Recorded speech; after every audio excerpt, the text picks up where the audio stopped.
Fala aí, pessoal. Vamos resolver aqui hoje os exercícios de física do módulo 6, 7 e 8, ok? Então vamos começar aí pelo módulo 6. Ele fala o seguinte aí no primeiro exercício. Mesmo em manhãs bem quentes, é comum ver um cão tomando sol. O pelo do animal esquenta e sua língua do lado de fora sugere que ele está cansado.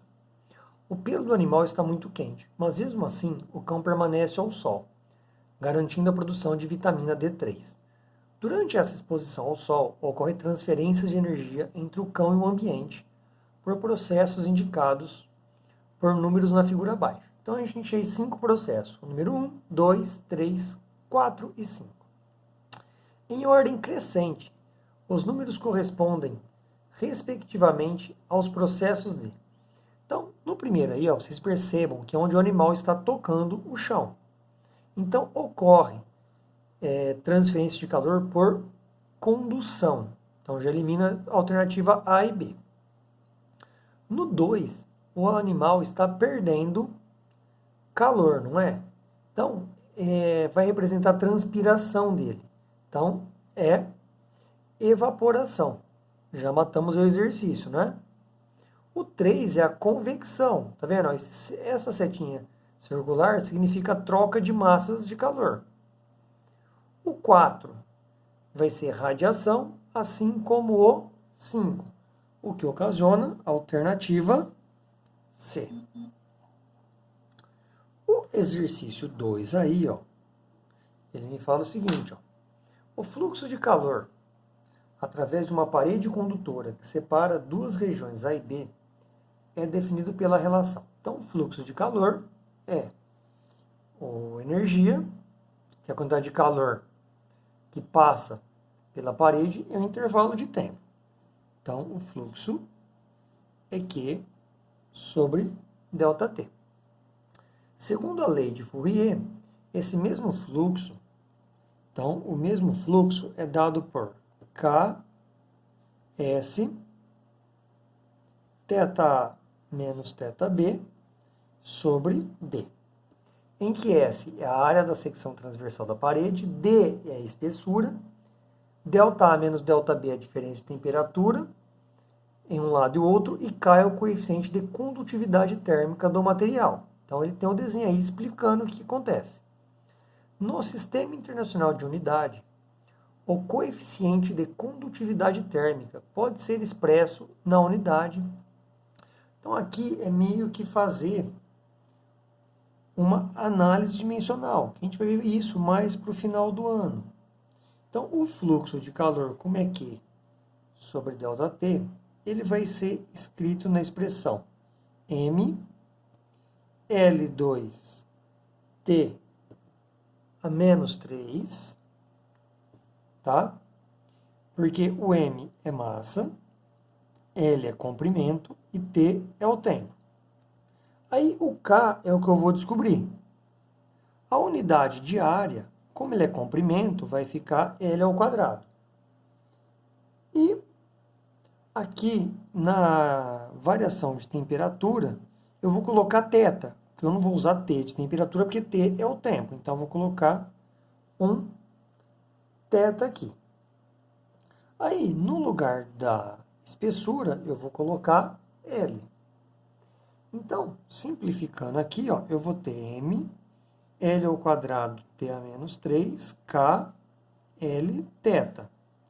E eu vou cortar um L de um lado com o do outro. Se eu passar o θ dividindo, o meu K vai ser M, L, T a menos 3 sobre θ. Então, a minha unidade do K é M, L, T a menos 3, θ, a menos 1. O que é esse M? Esse M representa a massa. Então, a unidade do K é o quilograma vezes metro, né? Pelo tempo, que é segundo a menos 3. E aqui eu vou usar a temperatura, como vai ser um gás aí, eu vou usar Kelvin a menos 1.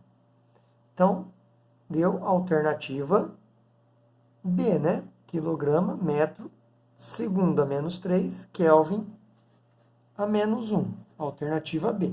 Relembrando, essa parte de análise dimensional, vocês vão ver mais para frente. O exercício 3 aí, ó, você vai ter um quadriculado e não está desenhado o gráfico, mas eu vou explicar onde que vai estar os pontos. Ele fala o seguinte, ó, um fabricante de acessórios de montanhismo quer projetar um colchão de espuma apropriado para ser utilizado por alpinistas em regiões frias. Considere que a taxa de transferência de calor ao solo por uma pessoa dormindo confortavelmente seja de 90 calorias por hora e que a transferência de calor entre a pessoa e o solo se dê exclusivamente pelo mecanismo de condução térmica através da espuma do colchão. Nessas condições, o gráfico representa a taxa de transferência de calor em joules por segundo através da espuma do colchão em função da sua espessura. Considerando que uma caloria é igual a 4 joules, a menor espessura do colchão em centímetros para que a pessoa durma confortavelmente é... Então aqui, ó, é o seguinte, o fluxo de calor que ele me deu é de 90 quilocalorias por hora. Ou seja, é de 90 mil calorias por uma hora, que vai representar 90 mil calorias. Uma hora tem 3.600 segundos. E eu vou passar essa caloria para joules. Então vai ficar 90 mil calorias vezes 4 para joules, dividido por 3.600, que vai dar 360 mil dividido por 3.600, o que dá um fluxo de 100 joules por segundo. No gráfico aí, ele não deu desenho, mas o gráfico é uma curva da seguinte forma, ele teria uma curva assim no gráfico pontilhado. E o ponto que representa os 100 joules por segundo, que está ali entre o 10 e o 200, ele vai estar bem no meio entre o 1 e o 2. Ele vai estar na espessura de 1,5. Aqui é o fluxo, né, de calor e aqui vai ter a espessura. Então a resposta vai ser a alternativa B. Vai ser uma espessura de 1,5 centímetros. Ok? Esse foi o exercício 3. O exercício 4 aí, ó, vai ser exercício do Enem. Então vamos ver o que diz o exercício 4. Ele fala o seguinte, ó. O aproveitamento da luz solar como fonte de energia renovável tem aumentado significativamente nos últimos anos. Uma das aplicações é o aquecimento da água para uso residencial. Em um local, a intensidade da radiação solar efetivamente captada por um painel solar com área de 1 metro quadrado é 0,03 kW por metro quadrado. Então, a intensidade aí, 0,03 kW por metro quadrado. O valor do calor específico sensível da água é 4,2 joules por quilograma grau Celsius. Nessa situação, quanto tempo é possível aquecer 1 litro de água de 20 graus até 70 graus Celsius? Então aqui, ó, a gente tem o seguinte. A massa de água é 1 litro, que representa 1 quilograma. O Czinho da água, 4,2 quilojoules por quilograma grau Celsius. E a variação de temperatura, o θ1 é 20 graus Celsius e o θ2, 70 graus Celsius. A gente vai ter que achar o tempo. Então, primeira coisa, a intensidade solar é a potência sobre a área. Como ele me deu que a minha intensidade é 0,03 e a minha potência, eu vou descobrir, e a área é 1 metro, Então, eu tenho no exercício que a minha potência vai ser 0,03 kW, certo? Só que, lembrando que potência é a quantidade de calor por tempo, então a gente tem o seguinte, que da fórmula, o meu tempo, eu posso isolar que é o Q sobre a potência. E o meu calor, aqui no caso, é o MC, delta θ, pela potência. Então, o meu ΔT, no lugar do M eu vou usar 1 kg, o C é 4,2 e a variação de temperatura, 70 menos 20. Divido pela potência, que é 0,03.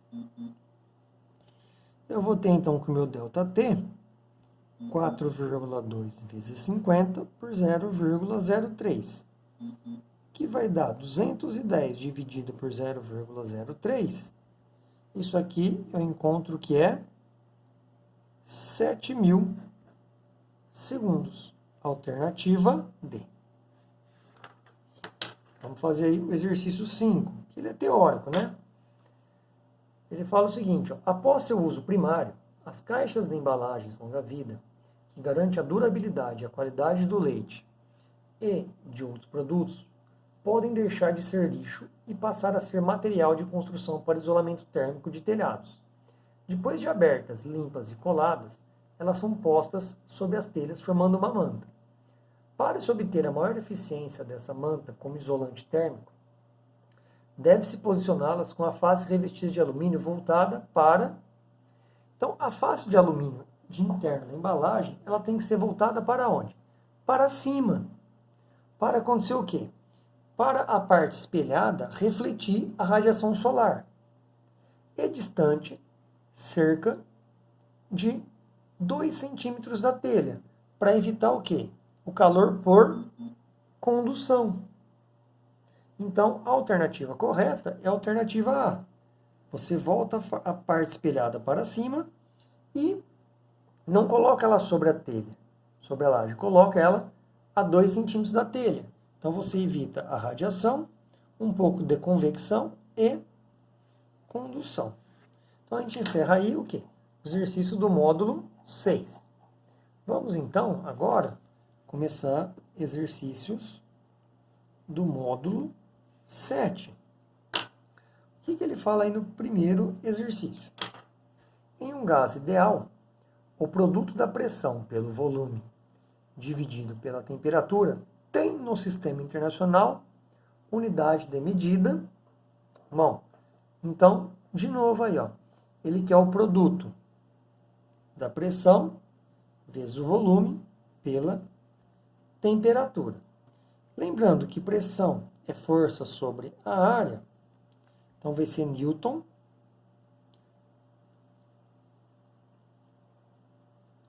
por metro vezes Kelvin.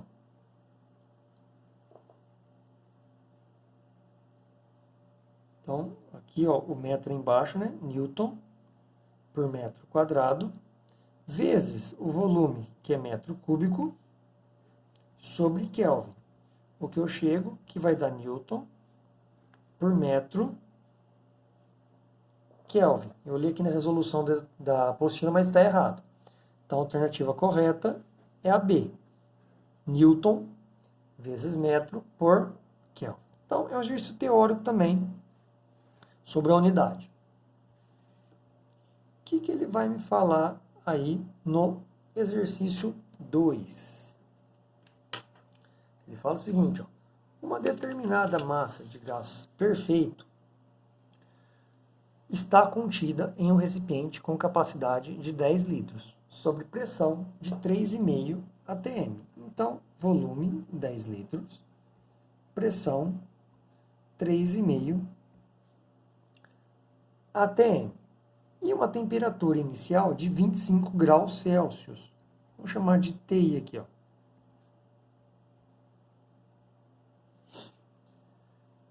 Após sofrer uma transformação isocórica, então Vamos ficar atento, ó. Transformação isocórica. Isocórica é o quê? A volume constante, isocórica ou isométrica. Também pode aparecer com o nome de isovolumétrica. Então, o meu volume não se altera. Aumenta a pressão para, então, V1, P1, vamos chamar de T1. Aumenta a pressão para 7 atm. Determine a variação de temperatura da massa de gás nas escalas Celsius e Fahrenheit. Então, primeira coisa aqui, ó, eu vou ter que passar a temperatura para Kelvin, que é 25 mais 273. Então, a minha temperatura em 1 vai dar 298 Kelvin, ok? Aí eu vou usar a relação P1V1 sobre T1 é igual a P2V2 sobre T2. Como é volume constante, eu corto o volume. Então, P1, 3,5 sobre 298 é igual a 7 sobre T2. Então, aqui, se eu simplificar o 7, aqui dá 2, aqui dá 1. E multiplicar em cruz, o meu T2 vai ser 298 vezes 2, que vai dar uma temperatura de 596 Kelvin.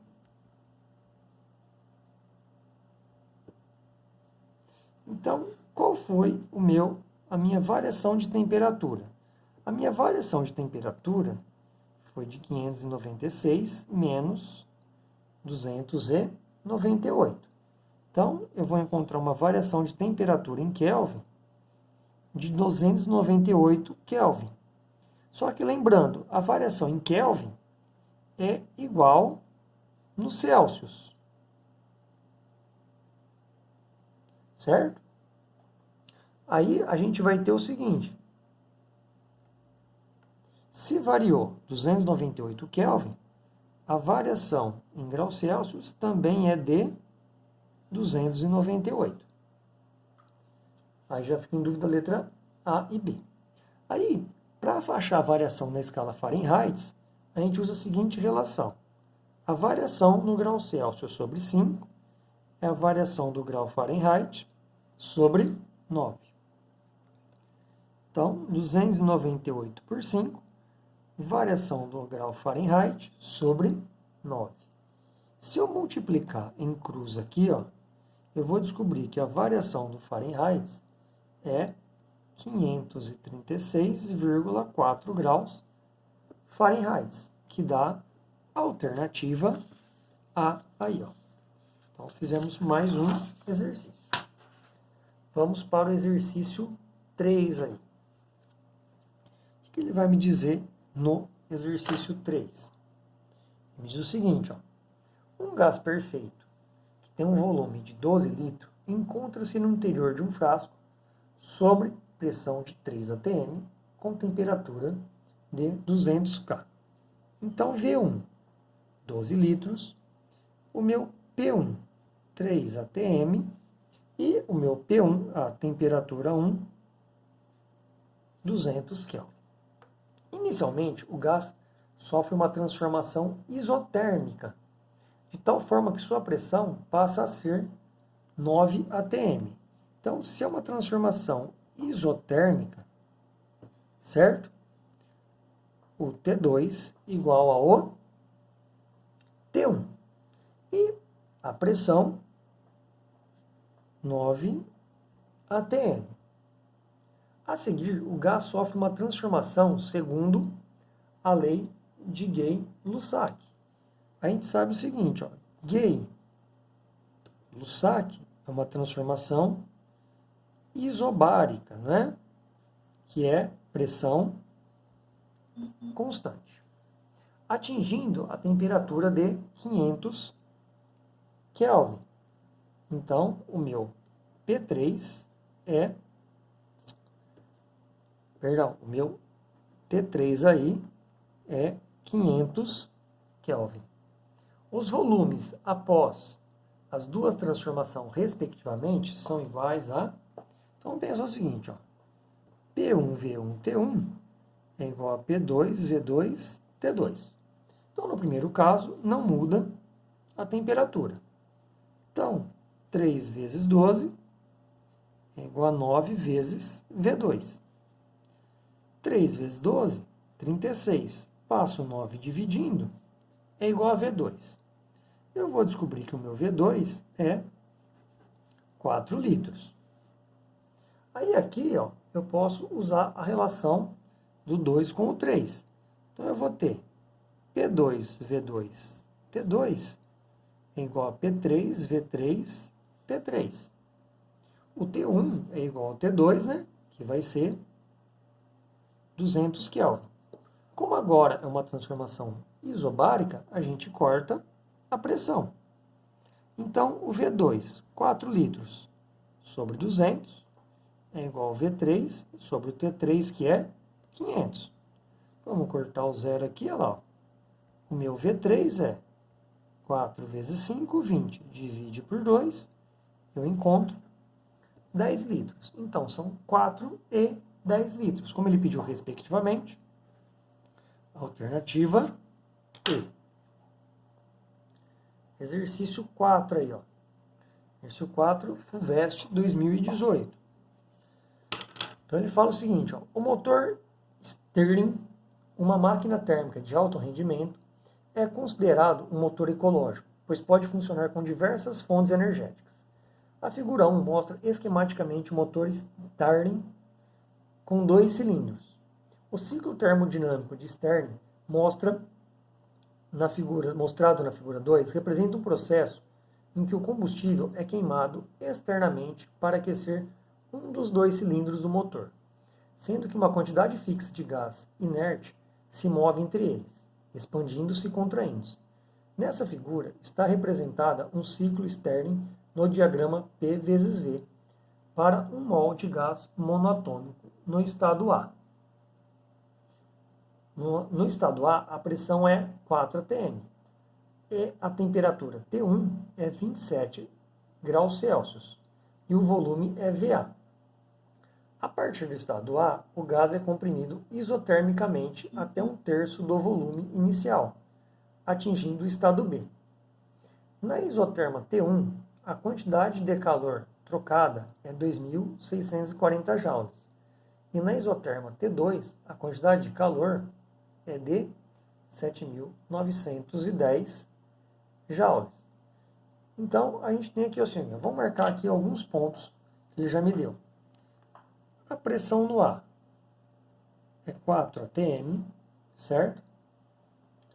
A temperatura 1 é 27 graus Celsius, que representa, já vamos colocar direto aqui, ó, 300 Kelvin, certo? Aí, ele me deu que a quantidade de calor trocado no 1, 2.640 joules, e o Q2 é 7.910 joules. E aí eu tenho o gráfico, ó, com as isotermas T1 e T2, né? E os gráficos de trocas de calor. Então ele determina o volume VA em litros. E ele deu um quadro aí, ó, calor específico sensível.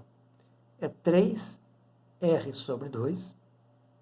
Constante universal dos joules, o R é 8, ou 0,08 se for em ATM. 0 graus Celsius, 273 Kelvin. 1 ATM é 10 a quinta Pascal. E 1 metro cúbico é 1.000 litros. Então, para fazer o exercício A, eu vou usar o seguinte, ó. PAVA é igual a N, R, T1. Só que aqui, lembrando, no temperatura tem que ser em Kelvin, né?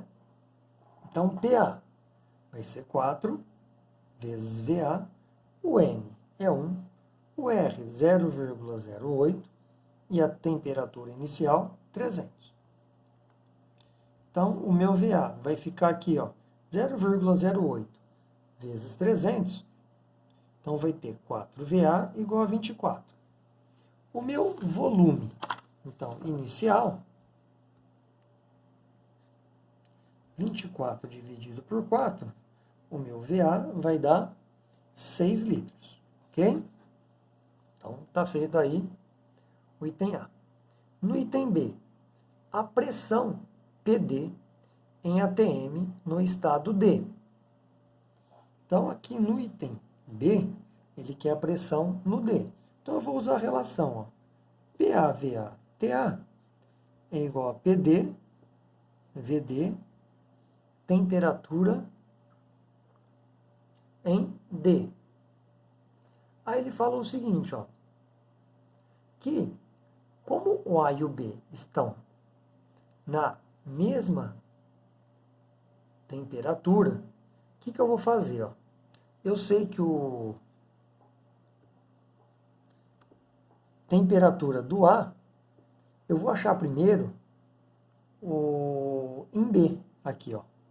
Então, em vez de usar a relação aqui no D, eu vou usar o seguinte, ó. PAVA-TA é igual a PB, VB, TB. Por quê? A temperatura do A é igual à temperatura do B. Estão na mesma isoterma. Ok? Então, aqui eu já cancelo. Então, aqui é o seguinte, ó. Pressão no A, 4 vezes 6. Aí, ó, eu vou achar uma relação entre o volume do A e o volume do B. Só que dá para a gente achar essa relação direto aí, ó. Aí ele falou o seguinte, ó. A partir do gás... Olha lá, ó, ele é comprimido no enunciado, o gás é comprimido isotermicamente até o volume, até 1/3 do volume inicial, atingido em B. Então, do enunciado, a gente tem que o VB é o VA sobre 3. Então, aqui eu vou colocar PB. Então, aqui, como o volume do A, a gente viu que é 6 litros, aqui vai ficar 6 sobre 3. Poderia ter montado a relação e cortado o VA, né? Aqui dá 1, aqui dá 2. Então, 24, P3 vezes 2. PB aqui, ó. Então, a pressão no B, 24 por 2, a pressão no B vai ser 12 atm. Aí é o seguinte, ó. Vocês vão perceber que a pressão do B está na mesma linha no gráfico que a pressão do D. Então, achando a pressão no B, a gente acha a pressão no D. Então, como não tem espaço, né? Vamos fazer o item C agora, ó. Ele pede, aí no item C, ó, a temperatura T2. Então, eu vou usar o seguinte, ó. PB, VB, TB é igual a PD, VD, temperatura em D. A pressão no B a gente achou, que é 12. O volume no B é o VA sobre 3, que é 6 sobre 3, que é 2 litros. E a temperatura do B é a mesma de 1, 300. A pressão no D é a mesma que no B, né? Poderia cortar aqui, né? Estão na mesma pressão. O volume em D agora vai ser, se você olhar no gráfico aí, ó, ele está na mesma linha do A. Então, o volume do D é o mesmo do A, que vai ser 6 litros sobre a temperatura em D. Corta, corta, né? Aqui, se eu simplificar, dá 1 e aqui dá 3. E se eu multiplicar em cruz, a temperatura do D vai ser de 900 Kelvin. Encerrando aí o exercício 4. foi o último exercício do módulo 7 aí, ó. Vamos agora para o módulo 8. Vamos fazer aí o primeiro exercício. Então ele fala o seguinte, ó. Na lata de um desodorante do tipo spray, há as seguintes advertências. Não coloquem essa embalagem no fogo ou no incinerador. Não exponha essa embalagem ao sol nem a temperaturas superiores a 50 graus Celsius. Pode explodir se aquecido. A razão da possível explosão é o aumento da pressão a qual fica sujeito o conteúdo da lata devido ao aquecimento. Para ilustrar esse aumento, considere que uma lata de desodorante cujo conteúdo esteja a uma pressão de 2 vezes 10 a quinta Pascal. Então, P1, 2 vezes 10 a quinta Pascal. A uma temperatura 1 de 27 graus Celsius, que eu já vou direto. 300 kelvins para não esquecer. Seja tirado em uma fogueira, de modo que sua temperatura atinja 177 graus Celsius. Se eu somar aqui, ó, 177 graus Celsius a 273, eu vou obter 450 Kelvin. Considerando que o volume da lata seja constante, né? Então, o V2 é igual ao V1.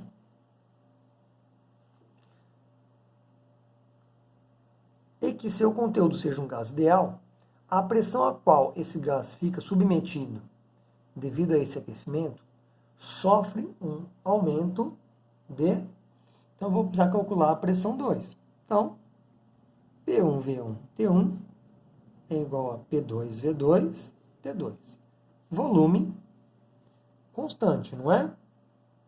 Então, aqui, ó, eu vou ter o seguinte. 2 vezes 10 a 5 sobre 300 é igual a P2 sobre 450. Ok? Então, aí, ó, se eu multiplicar em cruz, o meu P2 é 450 vezes 2 vezes 10 a 5 sobre 300. Se eu dividir aqui por 2, 1 e 150. E 450 dividido por 150, 3 vezes 10 a 5 Pascal. Então, de quanto foi o meu aumento? Então, aí, ó, eu posso calcular que o aumento é o que eu tinha antes, dividido pelo meu inicial, que vai dar 1,5. Ou seja, 1,5 representa um aumento, na matemática, né, de 50%. Alternativa E aí. Vamos ver agora o exercício 2. O que eu vou ter no exercício 2? Ele me fala o seguinte, ó. Uma sala de dimensões 5 por 4 por 3 contém ar atmosférico a 27 graus Celsius e a 700 miligramas de mercúrio. Considerando que a massa molar média do ar atmosférico é 3 vezes 10 a 1 grama por mol e que a constante universal dos gases é 62,3 miligramas de mercúrio, então ele deu uma constante diferente da usual, só que ele me passou o valor. Estima-se que a massa de ar presente nessa sala seja próxima de... Então, primeira coisa, volume da sala é uma caixa cúbica de dimensões 5 por 4 por 3. Então, eu vou ter aí como volume 60 metros cúbicos, que é o mesmo que 60 vezes 10 a 3 litros. Então, lembra, 1 metro cúbico é 1.000 litros, ou 6 vezes 10 a 4 litros. A minha temperatura, 27 graus Celsius, representa 300 Kelvin. Ele quer a massa molar. Lembrando, o número de mols é o quê? Da química. É a massa pela massa molar. Então, aqui eu vou ter o seguinte, ó. Se eu usar a fórmula PV igual a nRT, eu tenho que P vezes V, massa sobre massa, RT. Como ele quer a massa de ar presente, então a massa vai ficar o quê? PV vezes a massa molar sobre RT. Aí a gente tem todas as informações. A minha pressão vai ser quanto? 62. Cadê aqui? 700, né? Então a pressão 700 miligramas. O volume a gente calculou 6 vezes 10 a 4. E a massa molar 3 vezes 10 a 1 gramas por mol. Aí eu vou pegar a dividir pelo R, 62,3 é a temperatura. Se eu fizer aqui, ó, vamos cortar os 2 zeros, né? Eu vou ter o seguinte, ó, que a minha massa molar vai dar 42 vezes 10 a 5, né? Então aqui, ó, 7 vezes 6, 42. Eu vou cortar 2 zeros aqui e o 3. Então vou ter 42 vezes 10 a 5 dividido por 62,3. Deixa eu ver se eu não coloquei nenhum dado errado aqui. O que vai dar? Dividindo isso aqui, ó, a massa vai dar aproximadamente, aqui é o mesmo que colocar, vamos para facilitar aqui, ó, 420 vezes 10 a quarta por 62,3. Vai dar aproximadamente 6,74 vezes 10 a 4 gramas, que é aproximadamente 67,4 quilogramas, que vai dar próximo de 70 quilogramas para acionar na alternativa aí, ó, que vai dar a letra C. Vamos continuar aí, ó. Exercício 3 aí, ó. O exercício 3 aí, ele já é mais teórico, né? O que ele me fala aí no exercício 3? Um gás ideal confinado é submetido a um processo tal que seu volume final é maior que seu volume inicial. Então, considere as afirmações abaixo do referente ao processo. Então, aumentou o volume. Se o processo é isotérmico, a pressão final do gás é menor do que o inicial. Então, P1V1 é igual a P2V2. Se é isotérmico, não é? Então, se o volume aumentou, a pressão vai ter que diminuir. Então, o primeiro está verdadeiro. Se a temperatura final do gás é maior do que a inicial, o processo é isobárico. Então, aqui é o seguinte, ó. Eu tenho P1V1. P1 é igual a P2V2, T2. Se o volume aumentou, a minha temperatura vai aumentar se o processo for isobárico. Mas ela também pode aumentar, mesmo o processo não sendo isobárico. Então, não tem como eu afirmar com certeza. Então, se eu não posso afirmar com certeza, é falso. Então, se a pressão final do gás é maior do que a inicial, a temperatura final do gás é necessariamente maior que a temperatura inicial. Então, aqui é o seguinte, ó, P1V1, T1 é igual a P2V2, T2. Eu aumentei o volume e eu aumentei a pressão.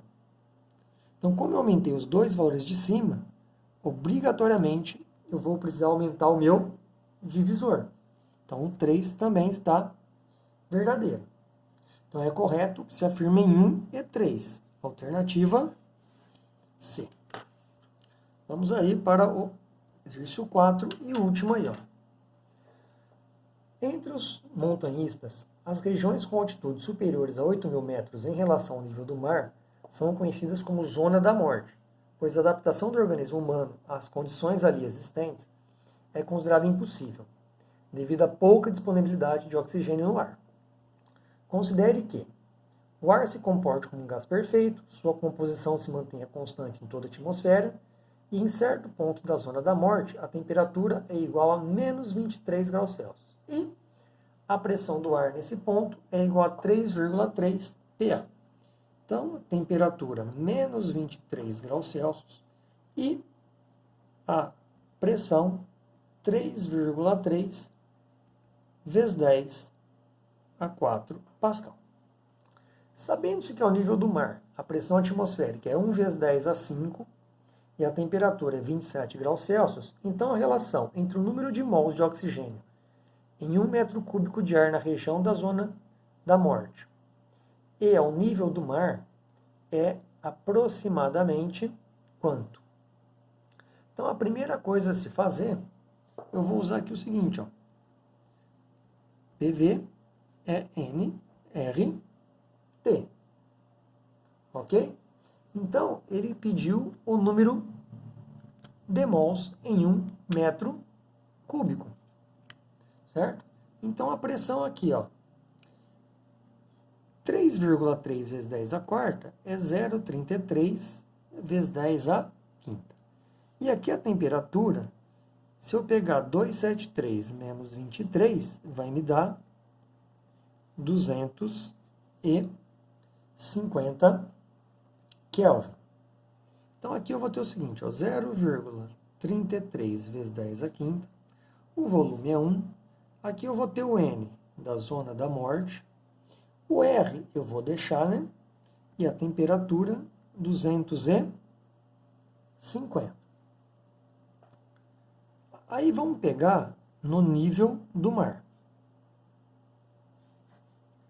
A temperatura é 27 graus Celsius, que é 300 Kelvin. E a pressão, né? Vamos pegar aqui, que é 1 vezes 10 a 5 Pascal. Então, aqui eu vou usar a mesma relação, ó. Pressão, vou usar o PV nRT, que é 1 vezes 10 a 5. O volume é o mesmo. Aqui é o número de mols ao nível do mar, R, 300.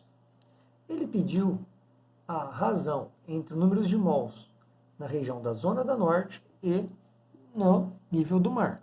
Então, o N na zona da morte, aqui vai ser 0,33 vezes 10 a quinta, R sobre 250. E ao nível do mar, vai ser 1 vezes 10 a quinta, R sobre 300. Então, fazendo uma divisão aí, ó, o número de mols na zona da morte sobre o número de mols ao nível do mar, 0,33 vezes 10 a quinta, R vezes 250, sobre 1 vezes 10 a quinta, R sobre 300. Então, o 10 a quinta e o R eu já corto. Aí é divisão de fração. 0,33 por 250, vou manter a primeira, inverter a segunda, 300 sobre 1. Então, aqui eu vou cortar um zero, né? Se eu simplificar por 5, eu vou ter 0,33 vezes 6 sobre 5, que vai dar aproximadamente, sobre o N do ar, vai dar aproximadamente 0,4, que é, né? A gente pode pegar aqui o número de mols na zona da morte, 0,4, o número de mols ao nível do mar, que é a alternativa D aí.